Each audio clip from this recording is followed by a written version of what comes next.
Most people think they know what it feels like to be alone on the road.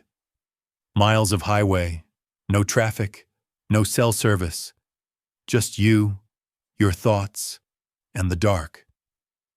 But there's a point, usually late at night, when the road stops feeling empty and starts feeling wrong. Truck drivers talk about it. So do people who drive long distances for work. The same stories keep coming up. Someone standing where no one should be. An exit that doesn't exist. A place you can stop, but never should. The stories you're about to hear aren't urban legends you read online. They're told by people who were just trying to get home. People who didn't believe in anything paranormal. People who say the road changed that night. These are 3 true horror stories from American highways, and every single one of them ends the same way. With someone who never drives at night again. I was driving east on Interstate 70 through Utah, somewhere between Green River and the Colorado border. If you've ever driven that stretch, you know how empty it feels. Long, flat road. Miles of nothing.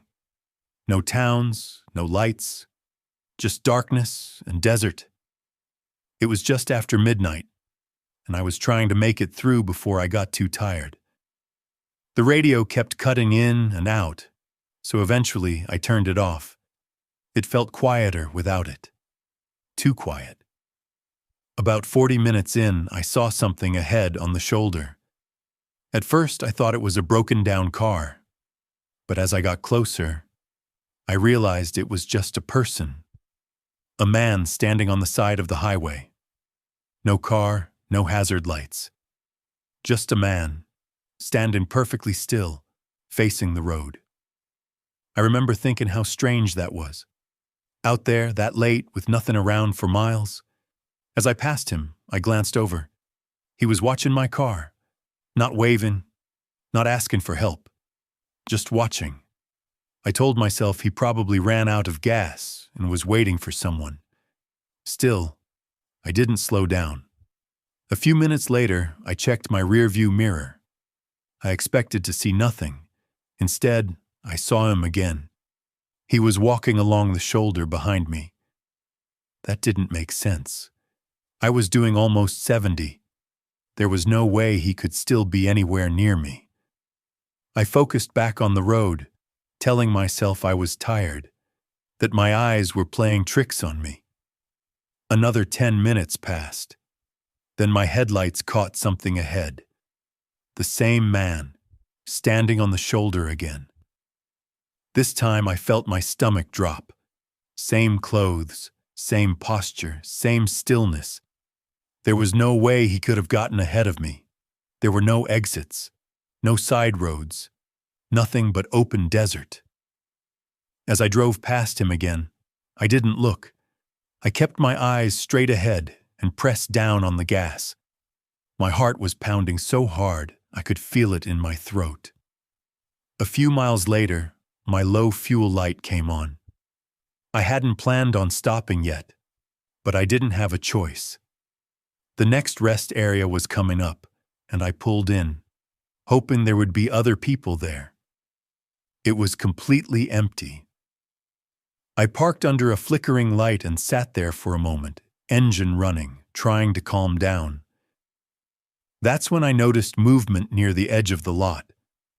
Someone standing just outside the reach of the light. I already knew who it was.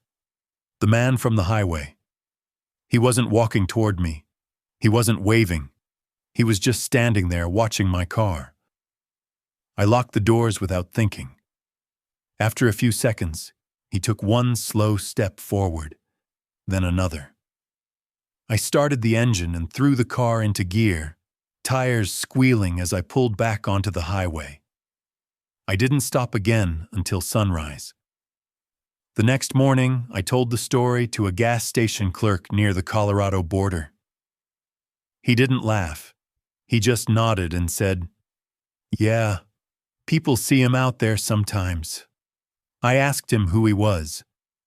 The clerk told me that years ago, a man was hit and killed on that stretch of road. No witnesses, no body found right away. They say he's still trying to get someone to stop.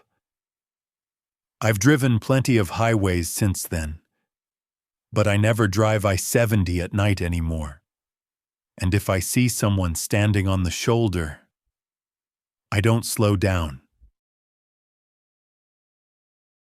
I was driving south through West Virginia late one night, heading back from a job I finished later than planned. The GPS said I had a little over 3 hours left, and I just wanted to get home. The road was narrow, 2 lanes, trees pressed in on both sides, blocking out everything except the headlights. Around 1:30 a.m., the GPS voice suddenly cut out. The screen froze, then went black. I tried restarting it, but there was no signal, no service, nothing. I wasn't too worried at first. I'd driven back roads before. I figured I'd stay on the main highway until I hit a town. A few minutes later, I saw a sign for an exit I didn't recognize. No town name, just an arrow and the word exit. The GPS screen flickered back on. It rerouted me instantly. Take the exit. That didn't sit right with me. I slowed down, watching the road signs, but there were no mile markers, no reflectors, just that exit sign glowing in my headlights. Against my better judgment, I took it. The road narrowed immediately. The pavement changed, rougher, older, like it hadn't been used in years. The trees closed in tighter, and the darkness felt heavier. After about 5 minutes, I realized something was wrong. I hadn't seen a single house. No mailboxes, no power lines, just forest. Then my phone buzzed. No signal, but a notification came through anyway. Recalculating. The screen showed my location, except the road I was on didn't exist. It was just a blank line cutting through black. I told myself to turn around, but there was nowhere to turn. The road had narrowed so much that the trees were brushing the sides of my car. That's when I saw headlights ahead. Relief washed over me. Another car. As we got closer, I slowed down, expecting them to pass. They didn't. They stopped. Right in the middle of the road. I flashed my lights. They didn't move. I sat there for a few seconds, then inched forward. That's when I noticed something strange. The headlights weren't attached to a car. There was no engine noise, no shape behind them. Just 2 lights, hovering at about eye level. My chest tightened. The lights flickered, then they moved, slowly drifting off the road and into the trees. The moment they disappeared, my GPS shut off again. The road ahead went completely dark. I didn't hesitate. I slammed the gas and kept going, branches scraping the sides of my car. After what felt like forever, the road suddenly widened. I burst back onto a main highway, almost missing the guardrail as I swerved. The GPS came back on instantly. Full signal, no rerouting. I pulled over at the first gas station I saw and sat there shaking. When I checked the route history, the exit I took wasn't listed. It was like it never existed. To this day, when I drive through West Virginia, I ignore the GPS after midnight. And if I ever see an exit sign without a destination, I keep driving. I was driving north through Texas, somewhere between Laredo and San Antonio, hauling furniture for a small moving company. It was just after 3 a.m., and I had been on the road too long. The highway was empty. No cars, no radio signal. Just the hum of the engine and the road stretching out ahead of me. That's when I saw the sign. Truck stop, next exit. I remember feeling relieved. I needed coffee, a bathroom, anything to keep me awake. I took the exit. The road curved away from the highway and dipped down into darkness. My headlights barely reached the trees on either side. After about a mile, I saw the lights. Bright. White. Too bright for how far away they were. The truck stop sat alone at the end of the road. No other cars in the lot. That should have been my first warning. I parked near the entrance and turned off the engine. The moment I opened the door, the air felt wrong, thick, heavy, completely still. Inside, the place looked normal at first.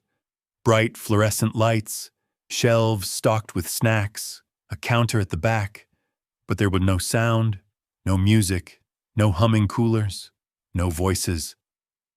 I walked up to the counter and waited. After a few seconds, a man stepped out from a door behind it. He looked tired, pale. His uniform was outdated, like something from decades ago. "Bathroom?" I asked. He didn't answer right away. He just stared at me, eyes unfocused, like he was looking through me. Then he pointed down the hallway. I nodded and walked past him. The hallway felt longer than it should have been. The lights flickered as I passed the bathroom door. I didn't go in. Every instinct in my body was screaming at me to leave. As I turned back, I noticed something I hadn't seen before. The windows. There were none. No windows anywhere in the building. I hurried back to the front. The man was still standing behind the counter. I told him I didn't need anything and headed for the door. That's when he finally spoke. "You shouldn't be here." His voice was flat, empty. I didn't respond. I pushed the door open and stepped outside. The parking lot was gone. No pavement, no lights, just dirt and tall grass stretching out into darkness. My truck wasn't there. My heart started pounding. Behind me, the door shut on its own. I turned back. The building was gone too. No truck stop, no road. Just open land under a starless sky. Then I heard an engine. Headlights appeared in the distance, rushing toward me. In a blink, I was back on the highway. My truck was moving. My hands were on the wheel. The sign for the exit passed by in my rearview mirror. I didn't slow down. I drove until the sun came up. Later that day, I checked my route. There was no truck stop on that stretch of road. No exit. No record it was ever there. But sometimes, when I'm driving late at night, I still see the sign. Truck stop, next exit. And I never take it.